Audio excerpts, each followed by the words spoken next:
You're going to find this story hard to believe, but Scout's honor, every word I'm about to tell you is true.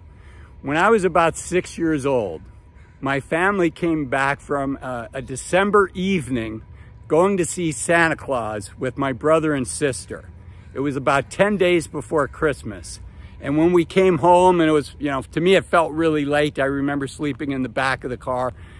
When we came home, the back door to our house, which was the main entrance for us, was open. And my dad thought that was really weird. So he was like, okay, everybody stay in the car. And we wanted to get out and go to bed. But my dad went in the house, and unfortunately, sure enough, our house had been robbed, and they stole everything, including a hamper with all of our dirty clothes in it. And all the clothes out of our dressers, they stole everything. And through that, I got to see my parents rebuild their life. It was, I'd never wished this on anybody, but it was an incredible experience for a 7, 8, 9-year-old kid. It took like 2 years to rebuild everything in my parents' life. My parents didn't make much money. My father at the time was working for Coca-Cola. He was a soda delivery, a truck driver for them. He'd deliver the Coca-Cola to the stores and take it in on a two-wheeler, take in the soda, take back. This is back when they had returns, the bottles. So that's what my father did. And through this experience, he and my mom taught me a lot of valuable lessons.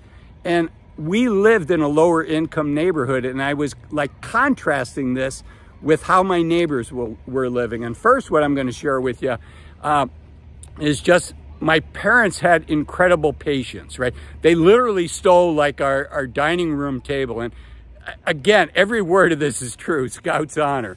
Our neighbors saw people taking stuff out of our house in the middle of the night, 2 weeks before Christmas, and they never called the police. They'd say, oh, isn't it strange that the Wellses are leaving in the middle of the night? I didn't know that they were moving. So anyways, crazy. So we didn't have a dining room table. We didn't have chairs to sit on. So my father borrowed some of these wooden containers that soda used to be, the bottles of soda used to be put in. And those were our chairs for close to 3 years, probably closer to 2 years. Our dining room table was a piece of plywood put up on some of these wooden crates. My parents didn't have money to buy replacement furniture. And it's not like it is today where you can jump on, an online platform like Craigslist and buy something. So we did without until we could pay cash. So today I'm going to talk to you about 12 money habits that are keeping people poor. And I saw my parents exhibit like 180-degree behavior to this just through discipline and a work ethic. And somehow they had this knowledge. And good for them. It was an incredible learning experience for me. You want to stay to the end, because at the end I'm going to share with you probably the biggest expense for all of you. And it's a place you can move the needle. So be sure to watch until the end. Okay, let's jump in. The first one is impulse buying, going shopping just to go shopping like a hobby. That's an incredibly expensive hobby, and it's even more expensive if you don't know the difference between destructive debt and productive debt. So destructive debt is credit cards. So impulse buying, when you're buying stuff that you don't need, Amazon, I'm sorry, your enemy number one when it comes to this. And the shopping malls in our neighborhood are probably enemy number 2. We're buying stuff that we don't need, frankly, to impress people that aren't going to be impressed by what we own anyways. That's another bad habit. Let's call it number 2, is trying to impress people. And then the third one I just touched on, not knowing the difference between destructive debt and productive debt.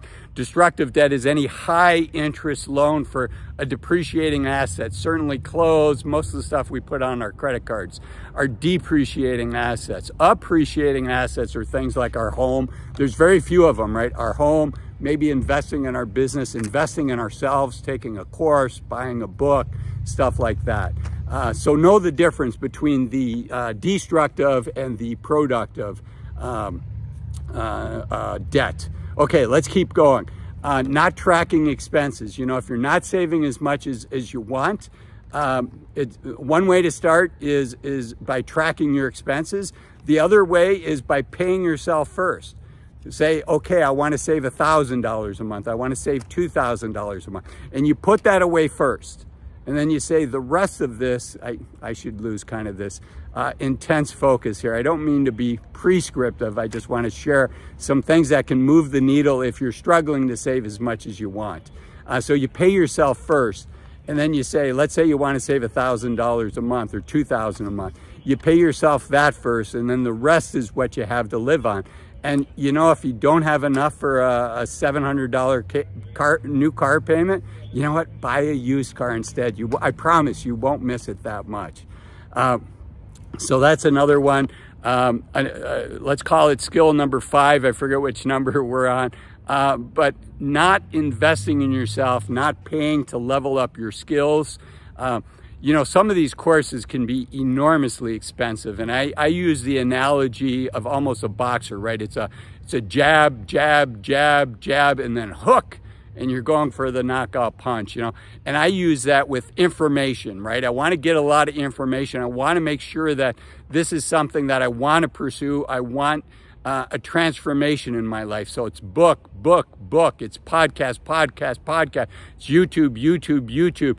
And if I'm at the end of that, I say, yes, this is a transformation that I want, then I'm going to invest in myself and maybe invest in a more expensive course, something that's $500 or $1,000. But if it helps me level up my skills, helps me earn a better salary, helps me get a promotion at work, it's money well spent. But don't start with the expensive course. Start with the inexpensive books, podcasts, YouTube videos, stuff like that. Okay, another mistake. Let's call this number 7 is not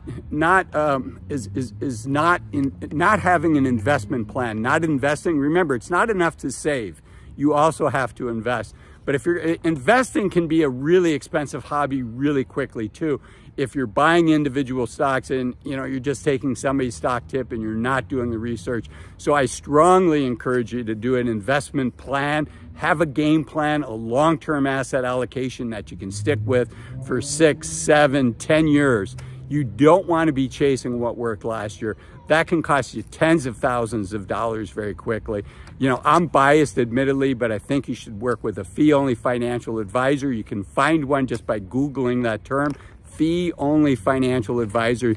They have agreed to be a fiduciary to you 100% of the time.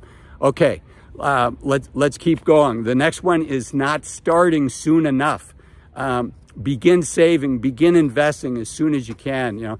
13, 14 years old is when I started. Most people aren't going to do that, but can you start in your 20s? Let's say you're 35 years old and you haven't started yet. It's the old parable of the best time to plant a tree was 20 years ago, so we could be sitting under the shade today. But the second best time to plant a tree is today, right? So if you haven't started yet, start ASAP. Okay, number 8 is it's not unusual for a lot of us to have emotional baggage about money. And I'll share with you, my emotional baggage about money is because of how I was raised. I can feel a little guilty when I do splurge on myself. And it takes the joy away from the splurge. And, a couple visits to a therapist or a fee-only financial advisor to talk about these things can yield big benefits. So I just encourage you to think about doing that. Most of us have baggage about our emotions and our thoughts about money. Don't let that steal joy from your life. Nip that sooner in your life journey rather than later. Okay, another one is lifestyle creep, right? As we have successes in our careers, as we get raises, I really encourage people, half of the raise goes to your current self, and half of the raise goes to your future self. So save half your raise and then maybe spend half your raise. And some people don't spend any of their raise. I think you should treat yourself a little bit though. But think about your future self and balancing out future you with current you. And if you can save half of that raise and spend the other half, you're probably doing better than 95% of Americans, maybe even more.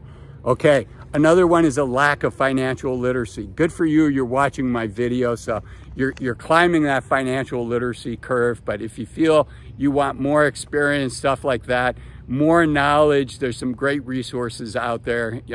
I think YouTube can be a good source. I would think about following fee-only financial advisors. There's some great books out there. So keep climbing that learning curve. It's kind of hard. You know, I'm a student of the markets. I'm a student of investing. I'm a student of advising. It's my life's work.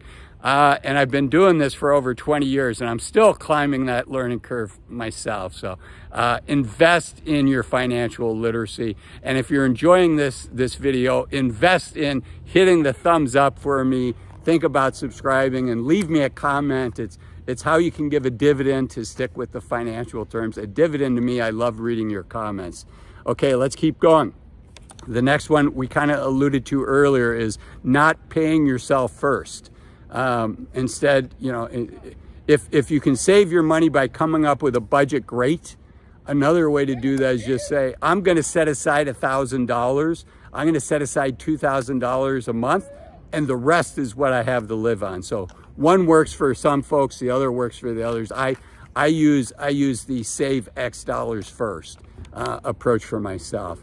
And then you've heard the saying that you become the average of your 6 closest friends. And I think that can be a money habit of poor people. They hang around people that are dragging them down, that aren't making good financial decisions. And guess what?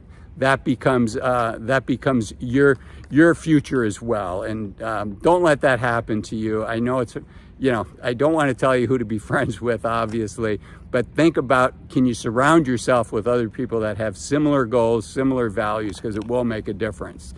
And then the expense that most of us is the biggest expense for us, and that is our taxes. And if you want to learn how to legally and easily lower your taxes, I give an example in this video up here of somebody that's making a little over $120,000 a year, and just with very, very simple tools that are straight out, that are out there for everybody. It's in the middle of the fairway. You're not bending any rules. You can decrease your taxable income by 1/3. So watch that. It's your #1 expense likely. You want to learn about that. And if you enjoyed today's video, I know you're going to enjoy this video over here where I talk about the average income for retirees, and this video over here which talks about 5 reasons to retire as soon as you can. Thanks for watching. Bye-bye.